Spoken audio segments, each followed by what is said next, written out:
Premier প্রোতে video edit সম্পর্কে বেশ কিছু কন্টেন্ট বানালাম। তো আজকে আমরা একটু কন্টেন্টের থেকে একটু বাইরে যাই, কি বলেন? এই যে আমরা যে লাইটগুলো দেখতেছি, যে আমার চেহারার উপরে লাইট পড়ছে বা আপনার ঘরের মাথার উপরে যে লাইটটি রয়েছে, এই লাইটগুলো কিভাবে বানানো যেতে পারে, এটা নিয়ে যদি আপনাদের সাথে শেয়ার করি, এটা যদি আপনাদেরকে শেখানো শুরু করি, কেমন হবে? না, ভয় পাওয়ার কিছু নাই। আমি নিজেও আসলে এরকম কোনো কাজ-টাজ পারি না। কোনো কমপ্লেক্স কাজে যাব না। আমি আজকে আপনাদের সাথে শেয়ার করব ঠিক এইখানে আপনারা যে লাইটটি এই মুহূর্তে জ্বলতে দেখলেন, এই লাইটটি কিভাবে বানানো যেতে পারে।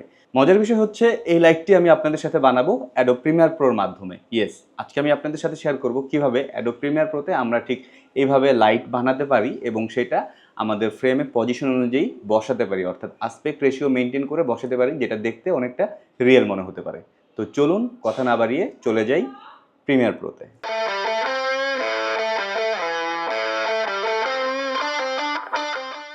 তো প্রথমে কিছু একটা লিখতে হবে। এটার জন্য আমরা এই টুলবারের একদম নিচে টাইপ টুলটা সিলেক্ট করে এখানে আমরা কিছু একটা লিখি। ফর এক্সাম্পল এখানে আমি লিখলাম হ্যালো। তো যদি খেয়াল করে দেখব যে লেখাটা যখনই লিখলাম সাথে সাথে কিন্তু এই সেকেন্ড ট্র্যাকে আরেকটি লেয়ার চলে এসেছে। সো এই লেয়ারটাকে আমরা একটু টান দিয়ে বড় করে নিই। That's it. সো এই লেখাটাকে যদি খেয়াল করি এখনও কিন্তু পারফেক্টলি প্লেসমেন্ট হয়নি। সো এটার পজিশনটাকে আমাকে একটু ফিক্সড করতে হবে। সেটা করার জন্য আমরা ইফেক্ট কন্ট্রোলে চলে যাব। ইফেক্ট কন্ট্রোল যদি আপনারা খুঁজে না পান, উইন্ডোজে যাবেন, এখান থেকে ইফেক্ট কন্ট্রোল অপশনটি রয়েছে, এটা টিক দিয়ে দিবেন। তাহলেই কিন্তু আপনারা এরকম ইফেক্ট কন্ট্রোল প্যানেলটি চলে আসবে এবং এটা সবার প্রথমেই কিন্তু আমরা দেখতে পাচ্ছি পজিশন, স্কেল, রোটেশন এই জিনিসগুলো রয়েছে। সো আমি পজিশনে যাব। পজিশনে গিয়ে আমরা এখানে কিছু ভ্যালু দেখতে পাচ্ছি। এখান থেকে আমরা চাইলে এটাকে টেনে আমরা লেখাটাকে ডানে বায়ে বা এটাকে আমরা উপরে নিচে করতে পারবো। তবে এখান থেকে নাম্বার ভ্যালু সেট করা ছাড়াও আপনি যদি এখান থেকে সিলেকশন টুলটাকে সিলেক্ট করেন বা কিবোর্ড থেকে সি প্রেস করেন তাহলে সিলেকশন টুল চলে আসবে। দেন আপনি লেখাটাকে ধরে কিন্তু টান দিয়ে আগে পরে বা উপরে নিচে সামনে পিছনে নিতে পারবেন এবং যখনই আপনি এটা চেঞ্জ করবেন আপনি খেয়াল করলে দেখবেন আপনার এখানেও কিন্তু নাম্বার ভ্যালু চেঞ্জ হচ্ছে, দেখেন। That's it. সো আমি এখন এটাকে এইখানে রাখতে চাচ্ছি। By the way, scale, position, zoom এগুলো দিয়ে কীভাবে ইফেক্ট তৈরি করা যেতে পারে এটা নিয়ে আমার আলাদা একটি ভিডিও রয়েছে, চাইলে সেই ভিডিওটা চেক করতে পারেন, তাহলে এই জিনিসগুলো আরও ক্লিয়ার হয়ে যাবে। যাই হোক, তো এই মুহূর্তে আমি লেখাটাকে এখানে সেট করলাম। That's it. সো একদম এটার উপরে সেট করলাম, দেখে মনে হবে যেন এটার উপরে রেখেছি। এই মুহূর্তে এটা ঠিক আছে, বাট আমরা যদি একটু খেয়াল করি দেখলে বোঝা যাচ্ছে যে আমার যে ফ্যানটি রয়েছে, যে ফ্যানের উপরে মূলত এটা একটা এয়ার কুলার, এই ফ্যানটা যদি খেয়াল করে দেখবো ফ্যানটা কিন্তু একদম স্ট্রেট না। আমি যেরকম একদম ক্যামেরা বরাবর একদম স্ট্রেট হয়ে কথা বলছি, এটা কিন্তু স্ট্রেট না, এটা একটু 45 ডিগ্রি অ্যাঙ্গেলে ঘুরানো। সো এটার সাথে মিল রাখার জন্য আমাকে এই লেখাটাকে একটু ঘুরাতে হবে। তো সেটা আসলে কিভাবে করব? তো এটাকে আমরা ফিক্সড করতে পারবো ইফেক্টসে গিয়ে। ইফেক্টস যদি আপনারা খুঁজে না পান, উইন্ডোজে গিয়ে এখান থেকে ইফেক্টস অপশনটি টিক দিয়ে দেবেন, তাহলে ইফেক্টস অপশনটি চলে আসবে। সো এখানে আমরা লিখবো বেসিক 3D। শুধুমাত্র বেসিক লিখলেও চলে আসে বেসিক 3D। তো এই লেখাটাকে এই ইফেক্টটাকে টান দিয়ে আমি আমার এই লেয়ারের উপরে ছেড়ে দেবো। সাথে সাথেই খেয়াল করলে দেখবো আমার ইফেক্টস কন্ট্রোলে কিন্তু বেসিক 3D নামে একটি অপশন চলে এসেছে। সো এখান থেকে আমরা চাইলে আমাদের লেখাটাকে কিন্তু দেখেন এভাবে বিভিন্ন 3D হিসাবে আমরা এটাকে দিতে পারছি। উপরে নিচে বা হচ্ছে একটু সাইড করে ঘুরিয়ে আমরা বিভিন্নভাবে এটাকে দিতে পারছি। তো যাই হোক, বেসিক 3D নিয়ে একটি কন্টেন্ট খুব শীঘ্রই আসছে। তো যাই হোক, এই মুহূর্তে আমরা জাস্ট এখান থেকে প্রথম যে অপশনটি রয়েছে এটাকে জাস্ট একটু এভাবে ঘুরাই দিই অ্যান্ড এখান থেকে টিলটাকে একটু ডাউন করে দিই। এখান থেকে সুইভেলটা আরেকটু কমিয়ে দিই, আর বেশি হয়ে গিয়েছে। That's it. সো এখন যদি আমরা খেয়াল করি আরেকটু কমিয়ে দিই। That's it. সো এখন যদি খেয়াল করি আমরা দেখবো আমার ফ্যানটা যেই পজিশনে রয়েছে, যেই অ্যাঙ্গেল হয়ে রয়েছে, লেখাটাও কিন্তু মোটামুটি ওই রকম অ্যাঙ্গেল মনে হচ্ছে। তো এবার আমি আরেকটু পজিশনে যাব, পজিশনে গিয়ে লেখাটাকে আরেকটু জাস্ট রিফ্রেম করে দিই। স্কেল থেকে এটাকে আরেকটু ডাউন করে দেব। সো এখন আবার ফ্যানের ভিতরে ঢুকে গেছে। সো পজিশনটাকে আরেকটু ফিক্সড করে নিই। That's it. সো এই মুহূর্তে যদি খেয়াল করি দেখবো আমার হ্যালো লেখাটা কিন্তু আমার ফ্যানের সাথে পজিশন অনুযায়ী সেট করা হয়েছে। ব্যাকগ্রাউন্ড কিন্তু আমার ব্লার। সো এই ব্লার ব্যাকগ্রাউন্ডে যাই থাকবে সেটাই কিন্তু ব্লার দেখা যাবে। এখানে ফ্যানটা ব্লার দেখা যাচ্ছে, এখানে ঘড়ি ব্লার, পেছনে বই ব্লার, এখানে একটা স্পাইডারম্যান রয়েছে, এটা আমার খুবই ফেভারিট। এখানে ক্যাপ্টেন আমেরিকা রয়েছে, যদিও বোঝা যাচ্ছে না। তো সব কিছুই কিন্তু ব্লার। এত কিছু ব্লারের মধ্যে আমার এই লেখাটা এত ক্লিয়ার দেখাচ্ছে, যেটা আসলে অস্বাভাবিক। সো এটাকে রিয়েলিস্টিক করার জন্য এই লেখাটাকেও আমার ব্লার করে দিতে হবে। তো এটা করার জন্য আমরা আবার ইফেক্টসে চলে যাব। এখানে লিখব গসিয়ান ব্লার। GAU লিখলেই কিন্তু গসিয়ান ব্লারটা নিচে চলে আসে।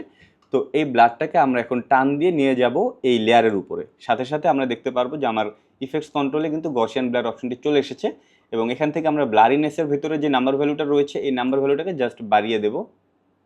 পেছনের যে ব্লারটা রয়েছে ব্লারের সাথে ব্যালেন্স করে অতটুকু পরিমাণে রাখবো। বেশি দিলে কিন্তু আবার একদম ব্লেন্ড হয়ে যাচ্ছে, আবার কম দিলেও খুব একটা বেশি ব্যালেন্স হয় না। মোটামুটি এইটা রাখলে মোটামুটি মনে হচ্ছে যে ওকে ফাইন। বা আরেকটু বাড়িয়ে দিই, এখানে 11 রয়েছে, আমি এটাকে 13 করে দিই, দ্যাটস ইট। সো এখন মনে হচ্ছে হ্যাঁ এটা রিয়েলিস্টিক। সো এখন যেটা করব, আমার কিন্তু লেখাটা পজিশন অনুযায়ী বসানো হলো, ব্লার করা হলো, সো দেখে এখন মনে হচ্ছে রিয়েলিস্টিক। বাট এটা এখনো পর্যন্ত ওইরকম লাইট মনে হচ্ছে না, কারণ লাইট যদি হয় তাহলে এখান থেকে হয়তো একটা ফ্লেয়ার বের হবে। তো এটার সাথে এখন আমরা একটি ফ্লেয়ার বা গ্লেয়ার বলে অ্যাকচুয়ালি, তো এটার একটা গ্লেয়ার তৈরি করব। সেটা করার জন্য আমরা এই যেই লেয়ারের কাজ করলাম আমরা এতক্ষণ পর্যন্ত, এই লেখাটার উপরে যা কিছু করলাম সব কিছু কিন্তু এই লেয়ারের উপরে। যদি দেখি এইটা, সো এই লেয়ারটাকে আমরা একটি কপি করব। সো কপি করার জন্য প্রথমে এটাকে সিলেক্ট করে নেব, অবশ্যই টুলবারটা অবশ্যই থাকা লাগবে, সিলেকশন টুলটা থাকা লাগবে। দেন আমরা এটাকে সিলেক্ট করে নিলাম, অল্টার প্রেস করে এটাকে জাস্ট ধরে টান দিয়ে উপরে নিয়ে যাব, তাহলে কিন্তু এটা একটা কপি হয়ে যাবে। তো এই যে উপরে একটি লেয়ার চলে আসলো, কপি করে নিলাম। এটাকে আমরা একটু সরিয়ে রাখি, যদি খেয়াল করি এটা কিন্তু সেম লেয়ারটাই, এটাও যা এটাও তা দুইটা কিন্তু একই। বাট এটা আমি আপাতত সেভ করে সাইডে রাখলাম। এইটাকে আমরা আরও ব্লার করব, তার আগে এটার কালারটাকে চেঞ্জ করে নিতে হবে। সো এটাকে এখানে আমি রাইট বাটন প্রেস করি, রাইট বাটন প্রেস করে এটাকে মার্ক করি, মার্ক করে আমি চলে যাব ইফেক্টস কন্ট্রোলে, টেক্সটটা ওপেন করব, টেক্সটটা ওপেন করে এখানে দেখব ফিল রয়েছে। সো এইটাকে জাস্ট ডাবল প্রেস করব, সরি সিঙ্গেল প্রেস করলে চলে আসে। দেন আমি এটার কালার চেঞ্জ করব। অ্যাকচুয়ালি আপনি যেই কালারের লাইট রাখতে চাচ্ছেন সেই কালার সেট করবেন। তো আমি চাচ্ছি এইটা সবুজ কালারের একটি লাইট হবে। তো সবুজ কালারটায় আমি যাব, এবং মনে রাখতে হবে এখানে কিন্তু আমি ডিপ কালার দিতে পারবো না, একটু লাইটের দিকে থাকতে হবে। আপনি যদি নীল কালার সেট করেন, নীলের যে ডিপ নীল রয়েছে এখানে যেতে পারবেন না, আপনাকে যেতে হবে একদম একটু লাইট নীল যেটা সেটার দিকে। বা আপনি যদি লালও নেন সেক্ষেত্রে ডিপ লাল যেটা, এটা লাল না, ঠিক এটা লাল। সো ডিপ রেড যেটা, সেখানে যেতে পারবেন না, আপনাকে একটু লাইট রেডে থাকা লাগবে। তো এই মুহূর্তে আমি চাচ্ছি সবুজ রাখতে, তো আমি একদম ডিপ গ্রিনে না গিয়ে আমি একটু লাইট গ্রিনে থাকলাম। দেন আমি ওকে প্রেস করি। সো লেখাটা কিন্তু এই মুহূর্তে সবুজ হয়ে গেল।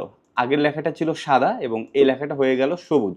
তো যাই হোক, এটাকে আমরা আবার মার্ক করব, এটাকে মার্ক করে, অথবা মার্ক ছাড়াও সমস্যা নেই, মার্ক করতে হবে না, জাস্ট এই লেয়ারটাতে থাকবো, এই লেয়ারে থাকবো। দেন আমরা গসিয়ান ব্লারটা তো আগেই নিয়েছি, গসিয়ান ব্লারটা ওপেন করে এটাকে আমরা ব্লার করে দেব ঠিক এইভাবে।